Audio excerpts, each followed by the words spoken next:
Hi, Sandra here from Creating Spain, and today I'm going to use SCAL4 to show you a little tutorial on how to do a print and emboss. Um, I don't think I've seen any tutorials on how to do this, and I found a way which works quite well, and it's not too complicated, so I thought I'd share it with you. Now all I've got here is a design from the library, just a standard design that comes with SCAL4. And I've chosen this because it isn't symmetrical, because I want you to learn how to cope with items that are not symmetrical. It's very important. Now, first of all, this at the moment is just set as it would normally be to a cut line, but I'm actually going to change that to a print and cut print. Okay. Now the next thing I need to do is, because I'm going to be printing on one side of the paper and embossing on the other, is I need to make sure that this is central to the paper horizontally. Top to bottom, it doesn't make a difference, but horizontally. So I'm going to go to my position and size, and I'm going to go to the horizontal. Whoops, wrong one. Okay, undo that one. Don't want it in the middle up there. I always click on the wrong ones. Okay, so this is now central to my mat or my paper. My paper as it happens. Okay, so I've done that. Now what I would do is, as I said, I've set it to print and cut print. Go to the cutter and I would go to print and cut, and then I would click on the print. Okay, that's what I would normally do. And go ahead and print it off. And when you've done that, you should have your paper just with the design printed on. Now, you're going to say, but I've got no registration marks on it. No, you don't have any registration marks on it, because you don't need registration marks on that side of the paper. So what you need to do now is to go to your position and size window and use the flip tool, and literally just flip it around. Now you go to your style setting, and instead of print and cut print, you choose print and cut cut, and you go to your cutter and you go to the blade.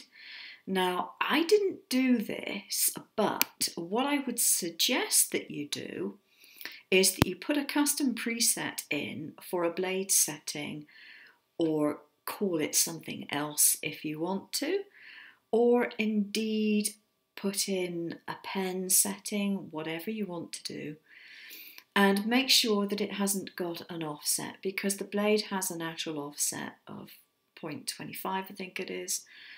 So you don't want that to happen, because I found when I did mine, I like the effect of it, but when I did mine, I realised that I hadn't set it to a 0 offset, and so my embossing was slightly offset to the letters. Okay. But anyway, you need to go to the print and cut then, and you need to print this as if it were just for print and cut. Now, because you've got it set to print and cut, what you need to do is set it so that you put your paper back into your printer. Mine's a Canon, and I put mine in so that the original paper goes in so that I can see it reading in the correct format on the paper as I put the paper into the machine. Goes in head first like that. Your printer might be slightly different, so you need to work out which way your printer works. And then you put it into the printer. When it comes out, it should have the registration marks, and only the registration marks, printed on the opposite side of the paper to the one you've got the full printed. It will make sense if you look at my blog, where I'm going to be posting the instructions again, so don't worry, it will make sense. Then when you've done that, you take your design, you put a piece of craft foam on your mat, you put your design with the registration mark side up on your mat and just pretend it's got a printer design on there and go through your registration process as you would normally for a print and cut. Make sure that your paper and your craft foam or whatever it is you're using under it is securely taped down. You don't want it moving. And then do the embossing with your embossing tool, or see one of my previous tutorials where I've shown you how you can do embossing with an empty biro or some other kind of embossing tool rigged up in a pen holder.